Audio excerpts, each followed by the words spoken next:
السلام علیکم ورحمۃ اللہ وبرکاتہ۔ اعوذ باللہ السمیع العلیم من الشیطان الرجیم من ہمزہ ونفخہ ونفثہ۔ بسم اللہ الرحمن الرحیم۔ لیس علی الاعمى حرج ولا علی الاعرج حرج ولا علی الاعرج حرج ولا علی المریض حرج ولا علی انفسکم ان تأکلوا من بیوتکم او بیوت امہاتکم او بیوت آبائکم او بیوت امہاتکم او بیوت اخوانکم او بیوت اخواتکم او بیوت اعمامکم او بیوت عماتکم او بیوت اخوالکم او بیوت خالاتکم او ما ملکتم مفاتحہ او صدیقکم۔ لیس علیکم جناح ان تأکلوا جمیعا او اشتاتا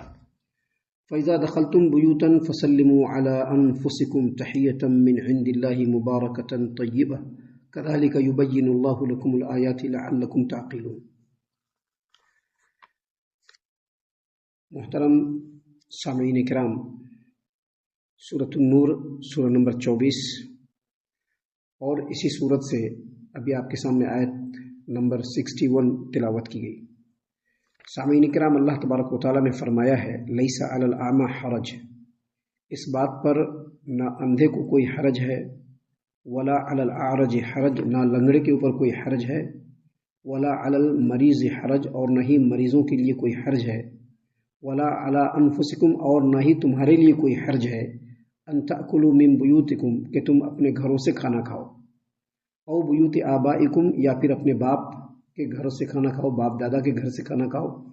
او بیوت امہاتکم، یا اپنے ماں اور دادی وغیرہ کے یا نانی کے گھر سے کھانا کھاؤ، او بیوت اخوانکم، یا اپنے بھائیوں کے گھر سے کھانا کھاؤ، او بیوت اخواتکم، یا اپنے بہنوں، او بیوت اعمامکم، یا پھر اپنے پھوپھیوں، او بیوت عماتکم، یا پھر اپنے ماموں یا خالاؤں کے گھر سے، او بیوت اخوالکم، یا اپنے خالہ کے گھر سے، او بیوت خالاتکم، یا پھر اپنے خالاؤں کے گھر سے، یا پھر اپنے ماموں کے گھر سے کھانا کھاؤ، یا اس گھر سے، او ما ملکتم مفاتحہ، جس کے تم سرپرست ہو، او صدیقکم، یا اپنے دوست کے گھر سے کھانا کھا لو۔ سامعین کرام، یہاں تک جو ابھی ہم نے ترجمہ کیا ہے آیت کریمہ کے اس حصے تک، بلکہ پورے آیت کریمہ میں اللہ تبارک و تعالیٰ نے مختلف قسم کے لوگوں کے پاس، مختلف قسم کے لوگوں کے ساتھ، مختلف قسم کے لوگوں کے گھروں میں کھانا کھانے کے آداب کو اللہ تبارک و تعالیٰ نے بیان فرمایا ہے۔ اور جو ابتدائی حصہ جو بھی ہم نے آپ کے سامنے تلاوت کیا اور اس کا ترجمہ کیا ابھی، اس حصے میں اللہ تبارک و تعالیٰ نے معذور لوگوں کے ساتھ کھانا کھانے کے آداب اور طریقے کو بیان کیا ہے۔ آیت کریمہ کے اس ٹکڑے میں اللہ تبارک و تعالیٰ نے یہ بتلایا ہے کہ جو معذور قسم کے لوگ ہوتے ہیں، لنگڑے ہوتے ہیں، مریض ہوتے ہیں یا اندھے ہوتے ہیں،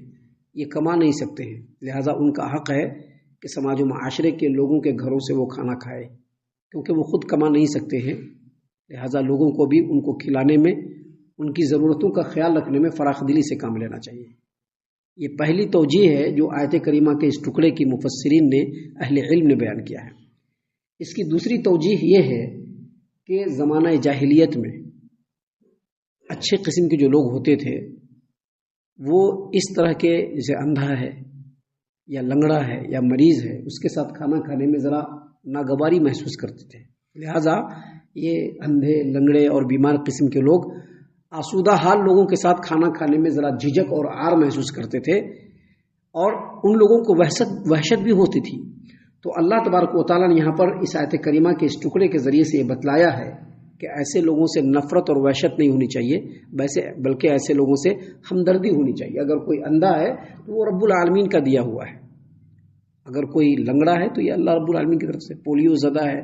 ایب نارمل ہے، بہت سارے لوگ جو ہوتے ہیں جن کے ہاتھ پر بالکل ایسے ہوتے ہیں، منہ سے لاٹ ٹپک رہا ہے، لوگوں کو دیکھ کر کے ان سے نفرت ہوتی ہے۔ اللہ تبارک و تعالیٰ نے فرمایا کہ ایسا نہیں ہے۔ آج جو ان لوگوں کی حالت ہے وہ رب العالمین نے ان کے مقدر کیا ہے۔ آج اگر ہم بہت اچھے ہیں، تندرست ہیں، توانا ہیں، خوبصورت ہیں، تو یہ رب العالمین کا دیا ہوا، اس میں ہمارا اپنا کچھ نہیں ہے، لہٰذا ایسے لوگوں سے نفرت اور وحشت نہیں ہونی چاہیے، بلکہ اگر موقع ملے تو ایسے لوگوں کے ساتھ بیٹھ کر کے کھا بھی سکتے ہیں، اس میں کوئی حرج کی بات نہیں۔ آیت کریمہ کے اس ٹکڑے کی تیسری توجیہ جو لوگوں نے بیان کی ہے وہ یہ کہ بعض متقی اور پرہیزگار قسم کے لوگ اندھے، لنگڑے اور مریضوں کے ساتھ بیٹھ کر کے کھانا نہیں کھاتے تھے۔ اس کے پیچھے وجہ کیا ہوتی تھی؟ ان کا یہ سوچنا تھا، ان کا یہ خیال تھا کہ یہ جو اندھے لوگ ہوتے ہیں جب ہمارے ساتھ بیٹھیں گے کھانا کھانے کے لیے تو دسترخوان پہ ایک قسم کی ڈش نہیں ہوتے ہیں، بہت اچھے اچھے قسم کی بھی چیزیں ہوتی ہیں، نارمل چیز بھی ہوتی ہے۔ اب دال بھات بنا، کھانا دال بنا تو اس کے ساتھ چاکھنا بھی ہے،